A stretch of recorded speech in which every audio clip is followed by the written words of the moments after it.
प्रश्न ये उठता है कि हमारा स्वरूप क्या है। क्या बंधन और मोक्ष ऐसा हो गया कि जो बंधा है उसके लिए मोक्ष आगंतुक है और जो मुक्त है उसके लिए बंधन आगंतुक है? माने जो बंधा हुआ है उसको कोई खोल दे तो वो मुक्त हो जाएगा, लेकिन असल में तो बंधा हुआ है, कितनी देर तक मुक्त रहेगा? वास्तव में अपने स्वभाव में आ जाएगा। और अगर वो स्वभाव से मुक्त है और उसको आपने बांध दिया है तो कितने देर बांधे रखोगे? अंततः उसको खोलना पड़ेगा। तो ये प्रश्न उठ जाता है कि हमारा स्वरूप क्या है? असल में हम बंधे हुए हैं कि असल में हम खुले हुए हैं? अगर असल में बंधे हुए हैं तो थोड़ी देर के लिए ही खोला जा सकता है। जो हमारा स्वरूप है आखिर हम उसी स्वरूप में तो वापस आ जाएंगे। जो चीज हमारे साथ की गई है वो कितनी देर तक? आपको बुलाया गया है, बैठाया गया है, कितनी देर बैठाएंगे? जिंदगी थोड़े बिता देंगे यहाँ पर, थोड़ी देर के लिए। जो असल में आपका स्वरूप है वही आपके साथ रहने वाला है। तो हमारा जो स्वरूप है वो कैसा है?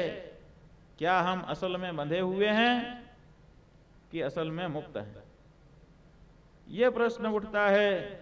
पुराण उसका समाधान करता है, प्रकृत्याद्यष्ट बंधे न निर्मुक्तो मुक्त उच्यते।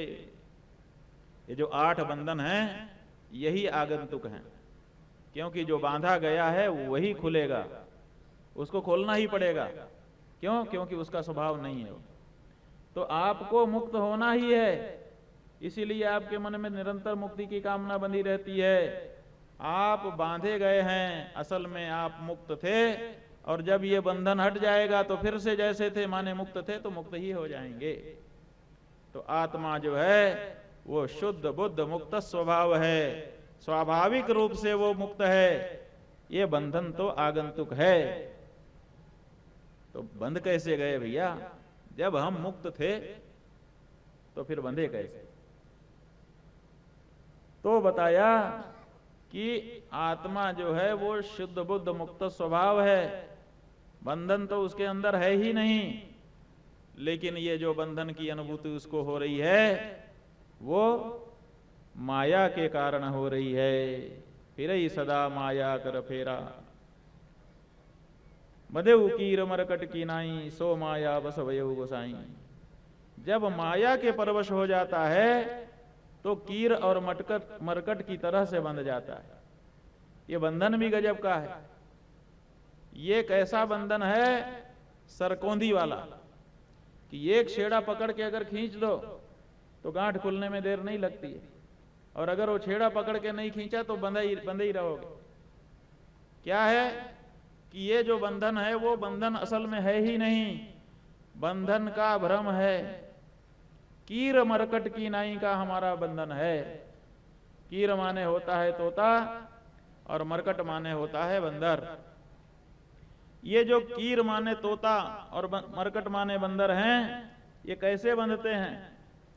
इनको बांधने का तरीका ये है कि बहेलिया जो तोता पकड़ने वाला होता है वो जंगल में जाता है, 2 लकड़ियां ऐसी एक एक हाथ की गाड़ता है, और गाड़ करके उसके बीच में एक लकड़ी रखता है, और उसमें जैसे पंखा घुमाने के लिए आप खोखली एक पाइप जैसी लकड़ी रखते हैं वैसे ही पिरो देता है, और पिरो करके उसको दोनों लकड़ियों के ऊपर खड़ा कर देता है और नीचे अनाज बिखेर देता है। तोता आता है, आकर के देखता है कि यहाँ तो लकड़ी भी है और उसके नीचे दाना भी है, क्यों ना चल करके इस दाने को चुग लूं। आकर के लोभ में उसी लकड़ी के ऊपर बैठता है। जैसे ही आकर के पंजा पकड़ता है और अपना भार उसके ऊपर देता है, वैसे वो घूमने वाली लकड़ी घूम जाती है और वो लटक जाता है नीचे की ओर। वजन का संतुलन नीचे की ओर, गुरुत्वाकर्षण उसको लेके चला जाता है। परिणाम क्या होता है? अब वो पंजे से लकड़ी पकड़े हुए है और लटका हुआ है। अब मन में सोचता है कि लकड़ी ने मुझको पकड़ लिया। लकड़ी ने उसको नहीं पकड़ा, पकड़ा उसने लकड़ी को है, लेकिन मन में भ्रम आ गया कि लकड़ी ने मुझको पकड़ लिया पंखे फड़फड़ाता है, चोंच से आगे पीछे गर्दन झुकाता है, कोशिश करता है कि लकड़ी मुझको छोड़ दे। अरे लकड़ी तब छोड़े जब लकड़ी ने तुमको पकड़ रखा।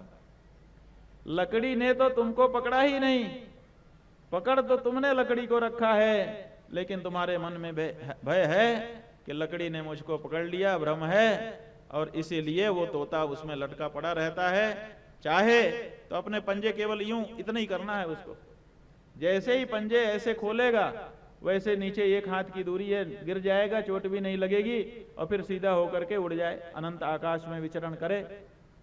लेकिन इतनी बुद्धि उसको नहीं आती।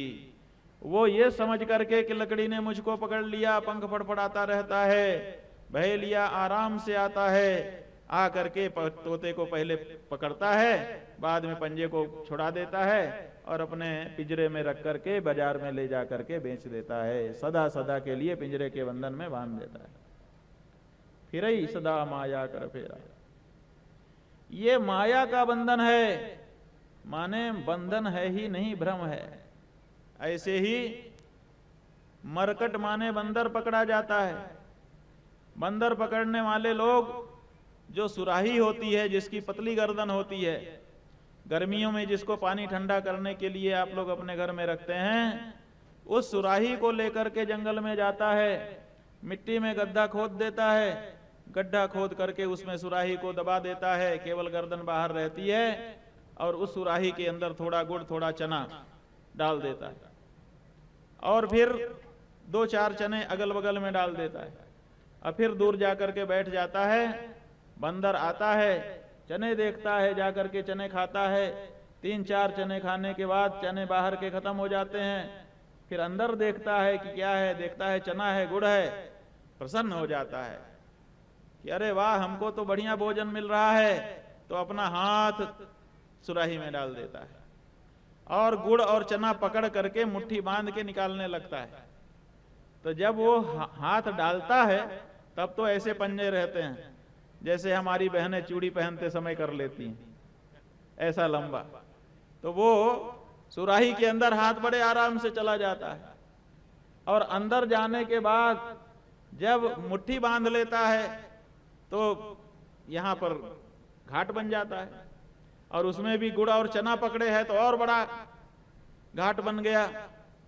तो उसको फिर निकालने लगता है, तो वो छोटी सी सकरी जगह में हाथ बाहर निकलता नहीं है, और समझता है कि सुराही ने हमको पकड़ लिया। अब फड़फड़ाता है, आवाज करता है, दांत दिखाता है, लेकिन इससे सुराही के ऊपर क्या असर पड़ने वाला है? सुराही के ऊपर कोई असर पड़ता नहीं है। सुराही मिट्टी में मजबूती से गड़ी रहती है, उसको लेकर के भाग नहीं सकता है।